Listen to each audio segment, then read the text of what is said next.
More and more of us realize there is no God, and yet religion still has a hold over us. I think ideas of saints and sinners, heaven and hell, still shape our thinking. I want to give you a scientific alternative. This series is not about whether God exists or not. It explores more challenging questions. I'm going to be asking what happens as we move on and leave religion behind. What will guide and inspire us in a world free of all gods? How can an atheist find meaning in life? How can we face death without the comfort of the afterlife?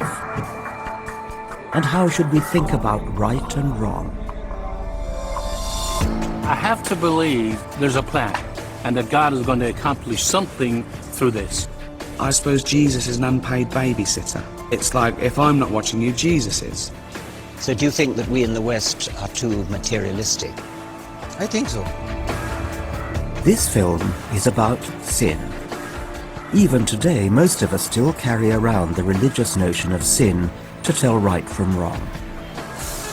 People ask me, if you give up religion, doesn't that mean anything goes? Why not indulge in temptations, in lust and greed? Why not rape? Why not steal? I'm going to explore the power the religious idea of sin has over our lives, explain why it's unhelpful, and show how we can use reason and science to find a better way to be good.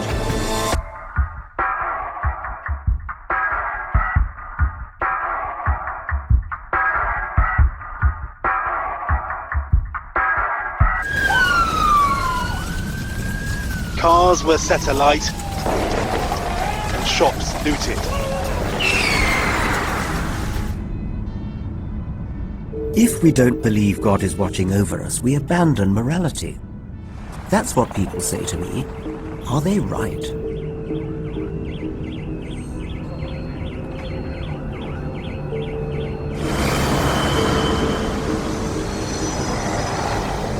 This is London, 2011.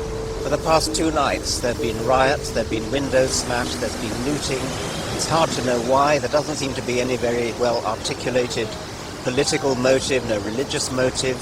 It seems to be just more or less anarchy for its own sake, looting for its own sake. I suppose it's showing how fragile the bonds of society are, how easily broken they can be, and it's really quite frightening in a way.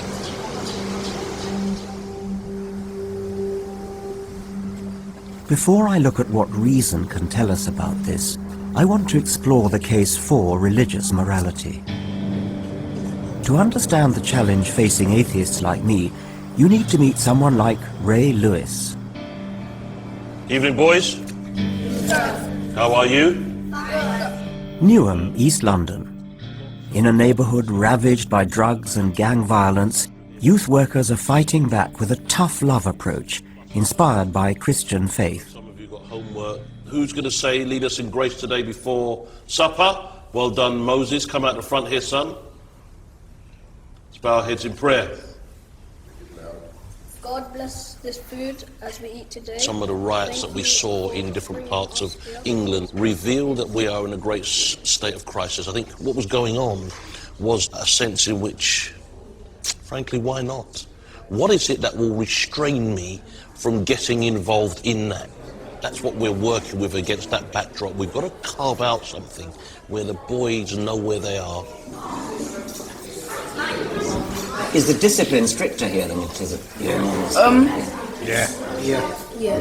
And do you get taught about things like what's right and wrong? I mean, Yeah. What do you learn about that? Leadership? Yeah. I'm told leadership traits, which is bearing, courage, decisiveness, enthusiasm, initiative, integrity, judgment, knowledge, perseverance, and very good. Perseverance, very good.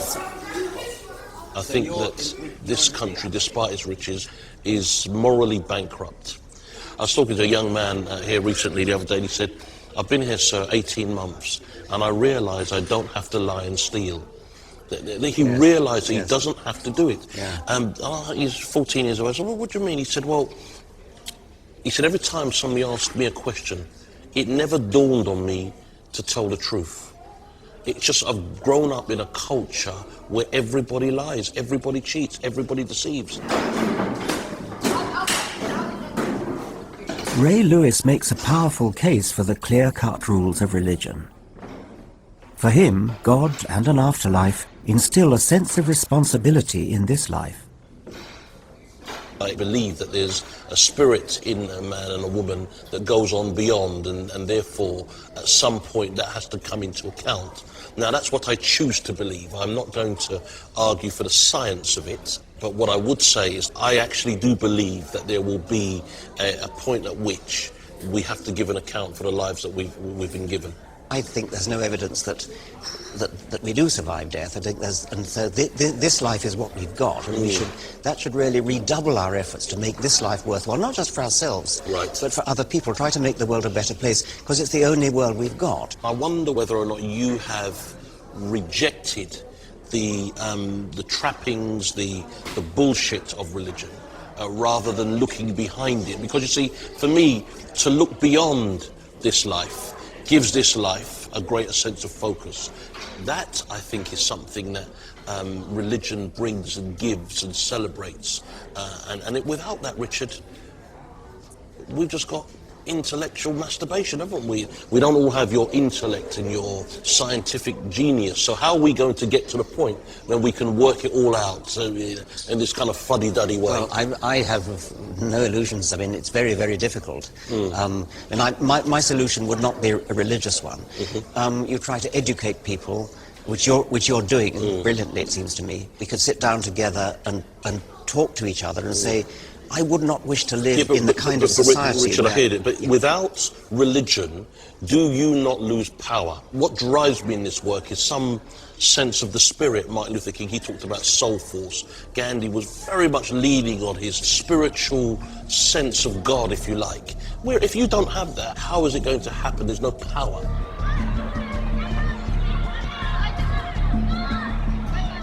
This is challenging. There's no doubt that Ray Lewis is being very effective.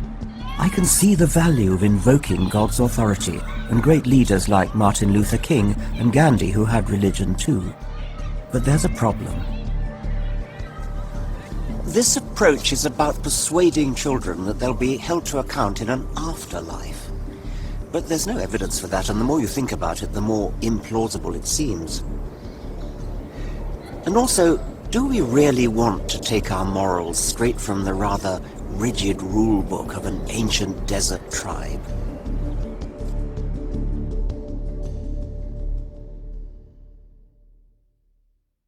Yeah, it's your move. Alrighty then. Jump steady. You remember King Solomon? Yeah, well, I've never met him personally. But he was one of the most wisest kings that ever walked the face of the planet Earth. But his wisdom did not come overnight.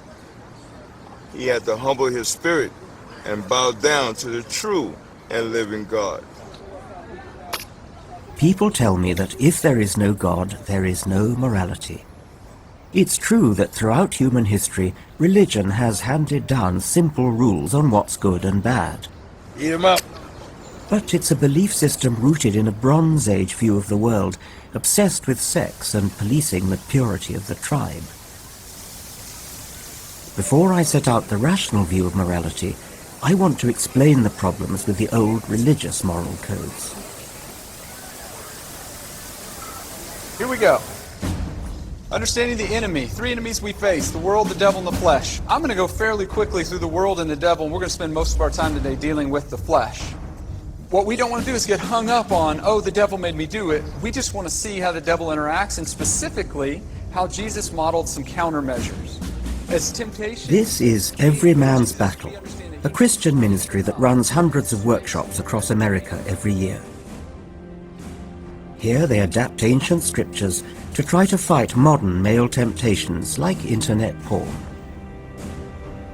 Sin offers us the opportunity to meet a legitimate need in an illegitimate way. Let's talk about the body for a minute and masturbation. If you continue to do it, you will be perpetually locked into this struggle with your sexual integrity. Does this make sense? Questions? Christianity has always been peculiarly judgmental about what people get up to in the bedroom. But do we really want to brand everyday thoughts as sinful? I don't deserve my family is a shame message they would hear. These are in a list of probably 40 or 50 different shame messages that they can choose from, or they can write in their own. A couple months ago we had a guy here who his shame message was, I'm a f***ing idiot. That was his shame That message. wasn't on your list. That was not on our list. Okay. Aren't you being very hard on yourselves? No, I don't think so. My story is filled with pornography, masturbation, online affairs that eventually went offline. So I came to the point of really just being suicidal. I hated my behavior. I hated myself. I had prayed a bajillion times for God to show up, and he wouldn't. It's like he was silent. I wasn't about to tell my wife or any of my friends. My wife would divorce me and my friends would disown me, I thought. So I came to this place that the only way for this to end is for me to kill myself. I had this moment in the shower where I fell to the bottom of the shower in this puddle of tears and vomit and soapy water under the weight of the reality of my life that I can't fix this. I cried out to God in surrender. You have to fix this. And that's when everything changed for me. This is my wife Shelley and my son Truman a couple years ago hiking in Vail. When I think about the way that this day went, or I think about that day right there, the last thing that I want to do is cheat on that woman.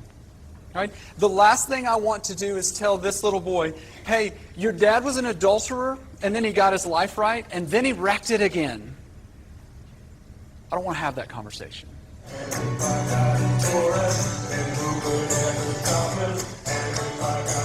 Jason no doubt has laudable aims. But does this preaching work? Do religious believers resist temptation better than anyone else? Amen.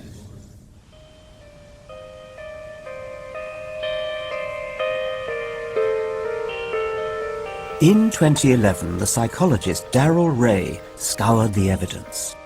Through an online survey, he interrogated over 14,000 people who had left their churches about their sex lives before and after religion. We asked 4 questions. When did you start masturbating? When did you start having oral sex? When did you start petting? And when did you start having intercourse? And we compared those people who were raised most religious against those people who were raised least religious. And we had thousands of people in both of these groups. And what we found was there's almost no difference. Now, we did see a little bump in pornography. The older religious people got, the more they used pornography. And they actually exceed non-religious people by 5 or 10% in the use of pornography. Whether you're religious or not, biology happens. You're going to start masturbating, you start having sex. But what's the difference? Guilt. The religious people feel a lot of guilt about the premarital sex they're having or about the masturbation they started, and they don't know what to do with it.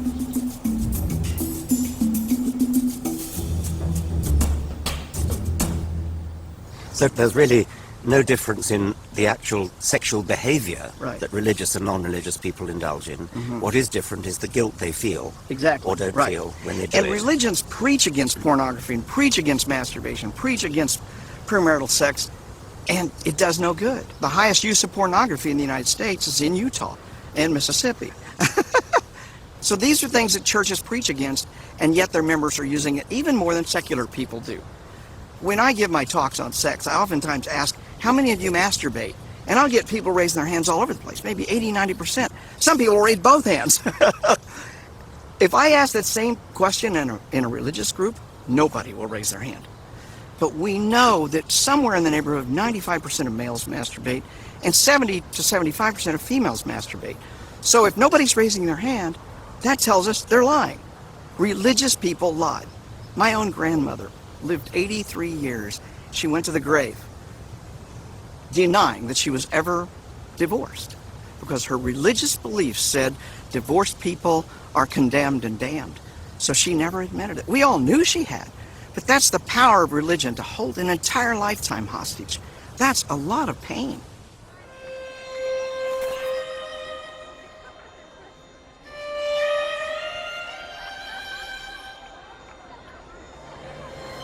So the extraordinary thing is that not only does religion fail to stop people sinning, it also forces them to live a lie. The most powerful example of this I found in Paris. Here we can see religious tradition for what it is, as the lies spiral into hypocrisy. A few hundred meters from the smart boutiques of the Champs-Élysées in Paris, the plastic surgeon Dr. Marc Abécassis can cover up the sins of the past. He specializes in repairing the hymen membrane in women's vaginas. To all appearances, he turns women who've had sex back into virgins again. You can ask yourself, as a surgeon, is it fair? Am I in the right path to do that? And these are questions that we ask a lot to the patients. Are you going to be sincere doing that, miss? Indeed, yes. Yes. Aren't you building a wedding or a relation on a lie?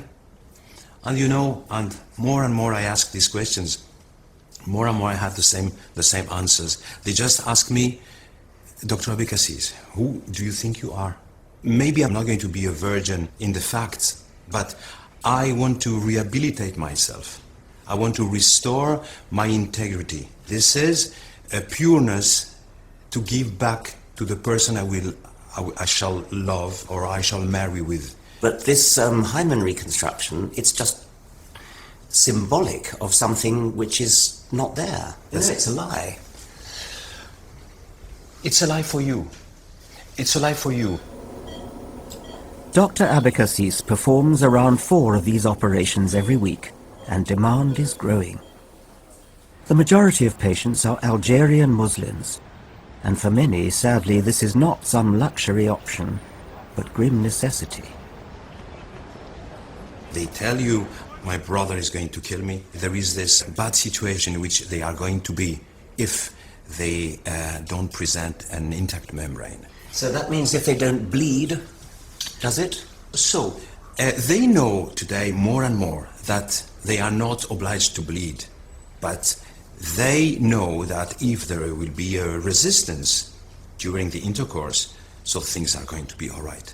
And he's going to feel, the husband is going to feel that there is something. Comme je suis d'origine algérienne, for her own safety, this patient has asked to remain anonymous. I don't risk death.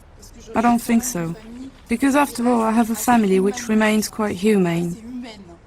But I do risk being set apart, judged. In North African society, you don't wash your dirty linen in public. Religious faith is supposed to make us pure, but this woman is caught between 2 sins, public shame and private deception. I think that in front of God, I shall be alone. In front of my community, my image will also tarnish my family. I am not alone. You see what I mean? That's to say, it's not just me that they'll be judging. They'll be judging my parents, my grandparents, my uncles, my aunts. When I looked around at where I was living, a society full of lies, I don't feel guilty at all.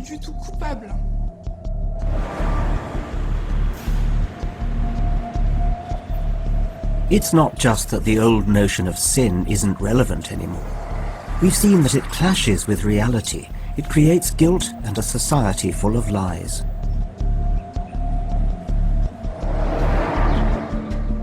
Next, I want to leave God behind and explore what science can tell us about the true origins of morality.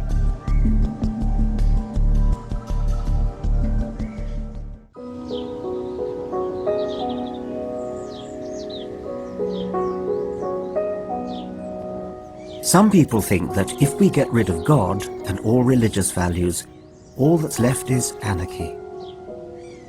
But I want to show that there is order without religion. Let's look at the roots of morality through Darwinian eyes. One thing we must do is rid ourselves of the idea that sexual lust is inherently sinful. These impulses are universal, and all mammals have evolved ways to manage them. What's that funny patch I can see under his arm there? This lump you can see here is the brachial glands, and it's where he'll scent mark, so the female can smell that he's a good fit male. At Cotswold Wildlife Park, the keepers are trying to get a rare and endangered species, the greater bamboo lemur, to mate successfully. But to do that, they have to carefully observe the rituals of lemur courtship. He's been very good now. He's actually given us some of the calls, which sort of are beginning of his courtship display and his call that he'll do. There's the tail twitching and all of this. She becomes more and more interested in his behaviour. Perhaps we think of morality in completely the wrong way. By observing animals, we see it not as some set of lofty ideals, but as a practical system that enables animals to get along with each other, reproduce and survive. JB, I was once asked by a lawyer when he discovered that I was a zoologist whether animals have a sense of law. And I said, well, not exactly law, but like many human societies that don't have lawyers and policemen, they have customs and taboos and rules that they follow. Yeah, I would say they certainly do. You know, there's almost a feeding order, so the dominant animal would get the best of the food or the food first, even if that doesn't mean that others may not try to get in there first, very much like in human society. But if they're seen, they'll certainly fall back into line. It's the biggest male generally that will breed. Critical for any animal's genetic success are the customs surrounding sex and the violence and competition that sex can unleash. 364 days of the year, the females are the boss. The male's very laid back, he keeps out of the way, keeps himself to himself and just tries to avoid trouble generally. But on the one day of the year, sometimes more that the females become sexually receptive, things change. Things become very, very lawless for the male, and if there was more than one breeding male, it really is a fight to the death. So they fight to the death on that one day? They can do. I mean, generally one animal would be severely injured, and they do these things. They do stink fighting, which is very interesting, where they raise their tails towards each other, waft them towards each other so they can deter the other male, and then they do something called slash fighting, where they'll run past each other, and it's very hard to even see they've touched each other, but then there'll be some terrible slash injuries. Generally in the wild. Sort of like medieval lancers on their horses rushing past each other. And very much like that, yes. So from a very coherent society, most of the year, it all falls to pieces where sex is concerned. This isn't what we'd call morality, but the customs and taboos we see here help us understand something about sex. Sex is, on the face of it, a rather bizarre way of passing on genes, since it necessitates joining with another individual, each contributing exactly half the genes to each offspring. Many animals devote enormous energy to displaying their attributes to would-be mates, signaling they are fit and healthy specimens. They advertise through carrying vivid plumage, vast antlers and horns, or an outsized tail. You might think of it as nature's bling.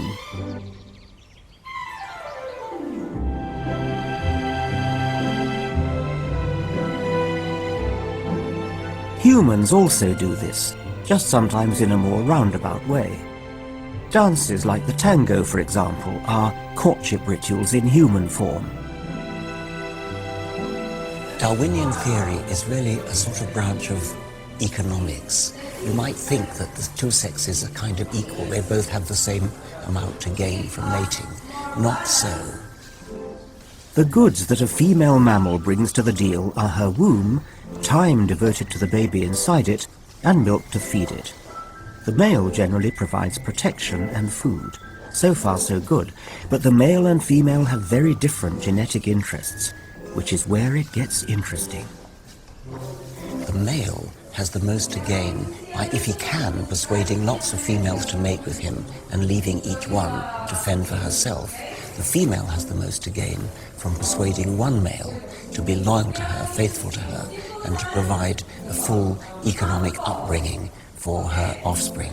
It's this constant economic tussle between the sexes which makes courtship so important. There's a lot at stake. The male tries to ensure that the female is faithful so he doesn't bring up another male's child and perpetuate another male's genes. The female must be faithful, or at least appear to be, or the male may abandon her and force her to bring up the offspring on her own. So one key characteristic we see being displayed in animal courtship is what we humans would call jealousy. Females will tend to be coy and will tend to advertise their fidelity, advertise their faithfulness to the male. Males, on the other hand, will tend to go in for mate guarding, say, putting an arm round a woman at a social gathering. So evolutionary science shows you don't need religion to have order and even courtesy in relationships. It's not just anything goes and sex in the street. That's been tried in the past with odd results.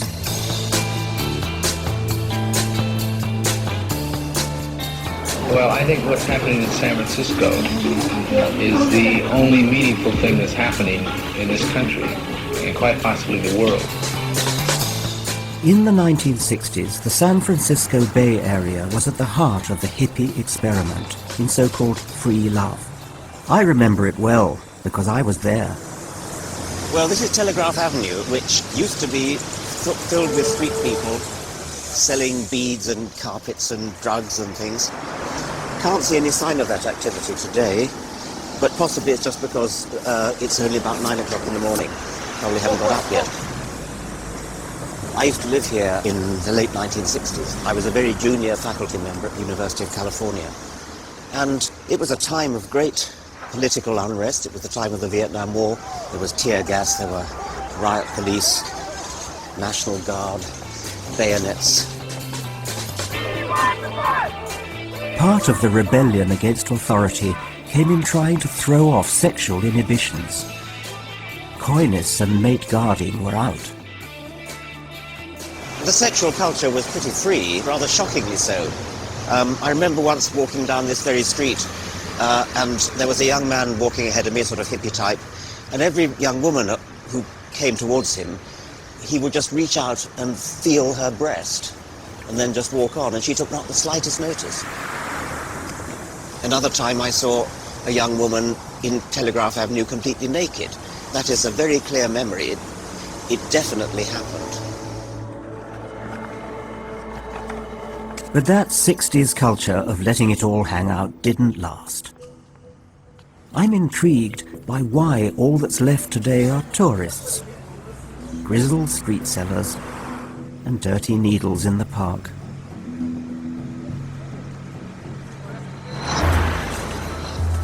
Perhaps the answer lies once again in understanding our evolution as a species. Science suggests that the rules we've evolved around courtship and sex are attached to deep-rooted emotions and reactions that are hard to jettison overnight. This is the reaction that I have. These are crabs that are used for seasoning. The man assaulting my senses is the psychologist David Pizarro. Oh my God, that makes me want to retch. He's studying the science of disgust. This is from the film Train Spotting, aptly titled The Worst Toilet in Scotland. Yuck.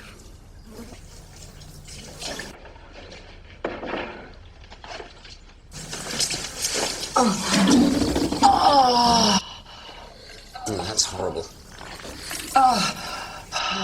Okay, I've shown you a brief portion. I could see the disgust in your face, but what if I were, say, to present you with something like this, and I asked you to handle it and maybe put it in your... I won't ask you to put that in your mouth, but...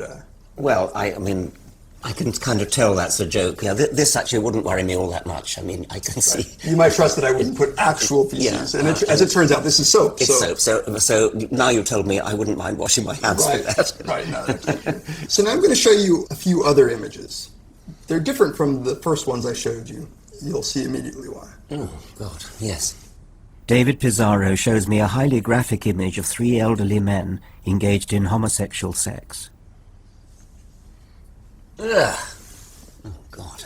Now I'm looking at a degrading sexual act involving vomit.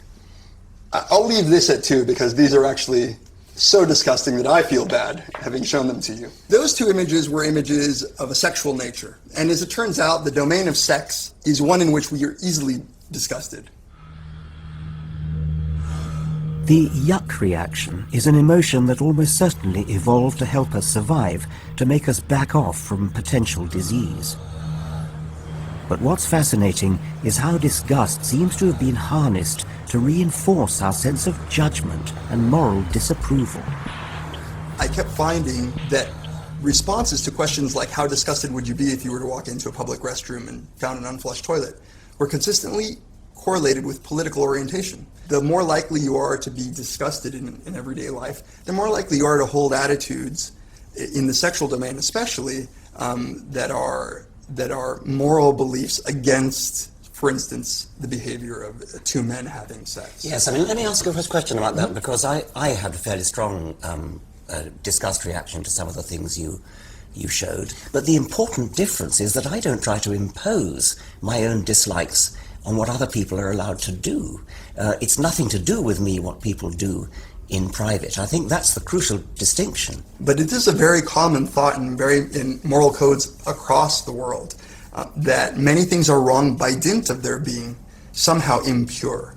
I think that the real answer here comes from the fact that we can now actually see what is harmful and what is not, and we can decide to put our disgust to rest when it comes to making moral judgments. And one of the things that I ask my students in my class is, imagine two very, very ugly people having sex. Right? It's disgusting. But would you ever think to make it illegal for ugly people to have sex? I said, well, of course not. Well, maybe it's a case in which we might be able to say, you know what, I'm grossed out by what you're doing, but that has nothing to do with whether you should be put in prison for it. This is the key point. We have instincts that used to protect our primitive ancestors. Because of that, we may still find some things emotionally repellent, but we have evolved also a sense of reason which curbs our tendency to project our disgust onto other people. In our post-religion world, we can look rationally at what we once called sinful behavior. We can weigh up actual harms and benefits and temper our instincts. In this way, advanced societies like ours can move on, shifting the line on what is deemed right or wrong. Probably the dominant change in my lifetime is the change in attitude towards gays. When I first entered Parliament in 1979, I started campaigning, not for equal rights. We wouldn't have dared use a word like equal rights, but I started campaigning for a measure of respect for homosexuals.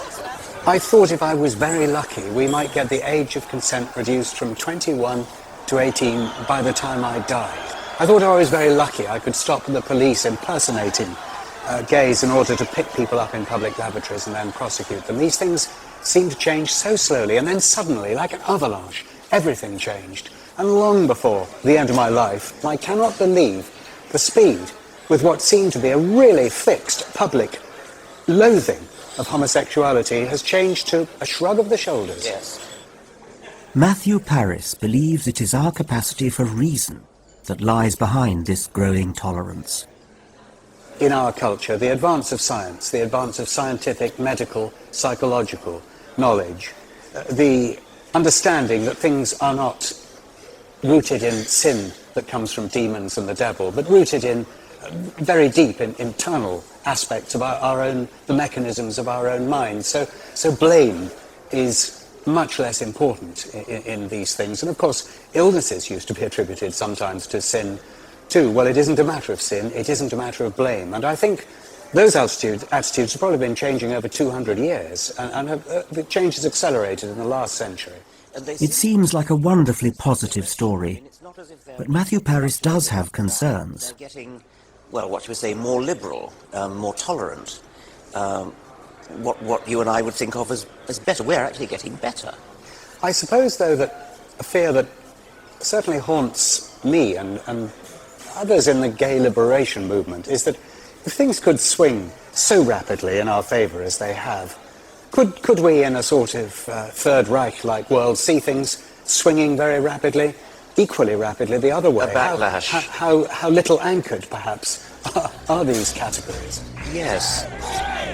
There's a sort of feeling of hatred for bankers, for rich people, for plutocrats at the moment. I could imagine a little winter, a little ice age for the richest in society coming as the Western economy sinks and as the people are looking for somebody to blame, just as the Jews got it in the neck, so to speak, between the two wars. I understand what Matthew Paris is getting at, but I think I'm more optimistic about human nature. I want to argue that, now we've left religion behind, we are getting better, more moral and kinder.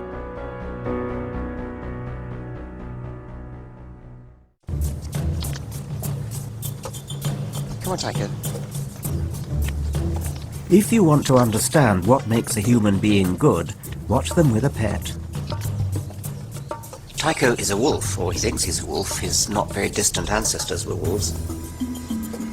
Good dog, Tycho. He loves going for a walk because he's looking at what's happened during the night, which he can tell from the smells that have been left. Come on, Tycho. He stops at every corner, stops at every lamppost. It's sort of like reading the newspaper for him, I think. Off we go. It's a very different world to be in, a dog's world, and we anthropomorphize. We put ourselves in the position of the dog, project ourselves into the body of the dog, and we think we know what it's like to be a dog, and we don't. We delude ourselves, but that's part of what goes on when we love a dog. Tycho, do you like going to puppy class? Do you? And do you play with Figgy? And do you play with Dennis? Do you? What am I doing with my dog? And do you play with Watson? I'm empathizing. I'm making an imaginative leap to see the world from a dog's perspective. Paul? Good boy. Humans are extraordinarily good at identifying with other humans and other species, and it has a profoundly moral effect. When we see a dog or a person suffering, we suffer too. We suffer vicariously. It's a very powerful emotion. If I see Tycho suffering, if he's ill, in pain, I feel devastated, and it's exactly as though it was my own child, I suppose. Tycho, uppity paw. Empathy is important for morality because perhaps the most fundamental principle of morality, the golden rule, involves putting yourself in the position of another. Do as you would be done by. How would you like it if you were treated like that? We don't need God telling us the rule. Science shows we humans are hardwired to have empathy. Scientists can now scan which parts of the brain register vicarious pain or pleasure. They can track how hormones like oxytocin, which encourage compassion and nurturing, act on the emotion systems in the brain.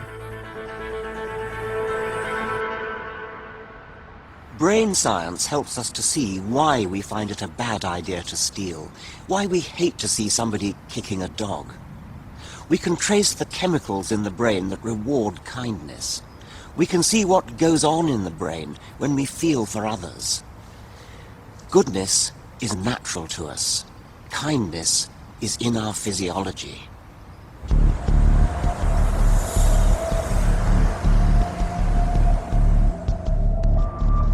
So you might ask, quite rightly, if humans have this innate capacity for good, why does it go wrong? Why do we still do bad things? Perhaps there's a scientific answer to that, too. Here we go back to those primitive moral emotions that helped us survive. You've got empathy, you've got kindness, you've got nurturing, you've got all of this, but you also have disgust, you've got cruelty, you've got fear, and all of those are evolved to protect you and your kin.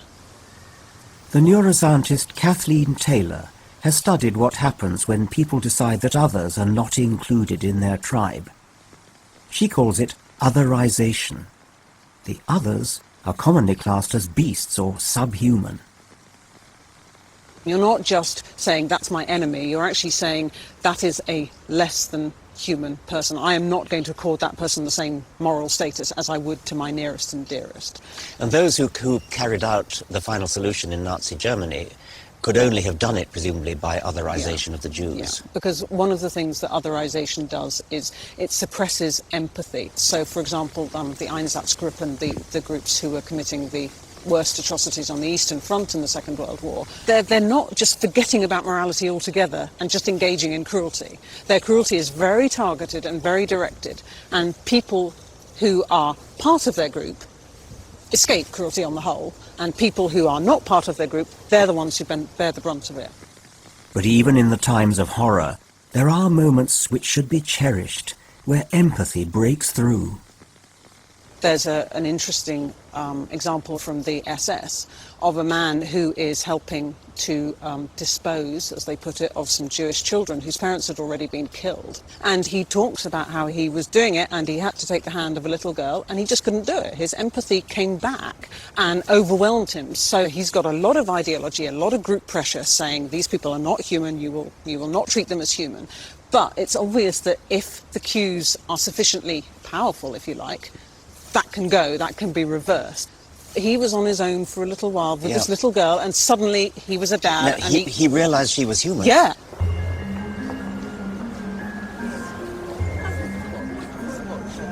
If we are to build a non-religious morality, one thing we must strenuously avoid is demonizing another set of humans or treating them as unequal. Quite apart from anything else, this leads to a collapse of empathy. What we need to do is expand the circle of those to whom we feel empathy. Break down the barriers that divide us, the tribalisms of religion, class, race, and ideology. Our scientific understanding of empathy and the memory of how we've got it wrong in the past can help. And the good news is we're already doing it. 200 years ago, it was normal, acceptable to keep slaves. Now it would be considered barbaric.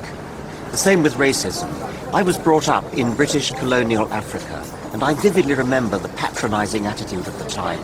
The Africans are like children. They can't look after themselves. We have to do it for them. Today, such an attitude would be unthinkable. Our capacity for empathy, together with a more rational, tolerant society, is, I believe, making us more moral than ever before.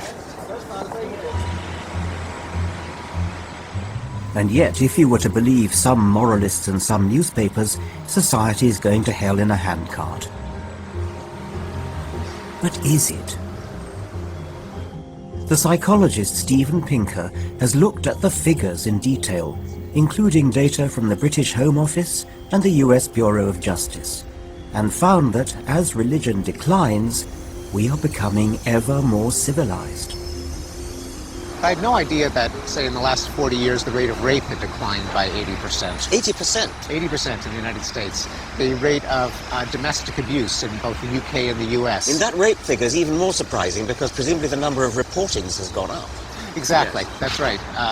The child abuse has gone down, attitudes towards racial minorities, attitudes towards homosexuals, treatment of animals in laboratories. And yet perception of these things has gone in the other direction because, I mean, everybody thinks that child abuse has been climbing, for example. And it may be because of the increased concern that we both think that it's more prevalent than ever before, and we've managed to put it down. Yes. Because people care about it, take steps to minimize it, and those steps clearly succeed.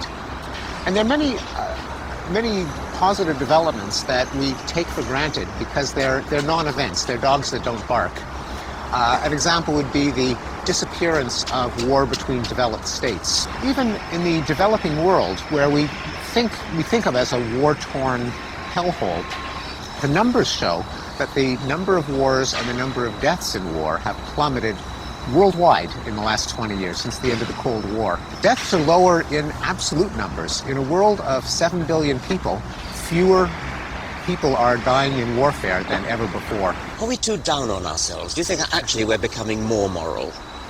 I don't know if we're becoming more moral biologically, but I think there is something about a society with free speech, with open inquiry, with rational debate, with the accumulation of evidence that will tend to push us in a moral direction. In particular, the whole current that we call humanism, which almost sounds banal and boring and treacly nowadays, simply because it's become second nature to us. But I think it's a radical idea in human history.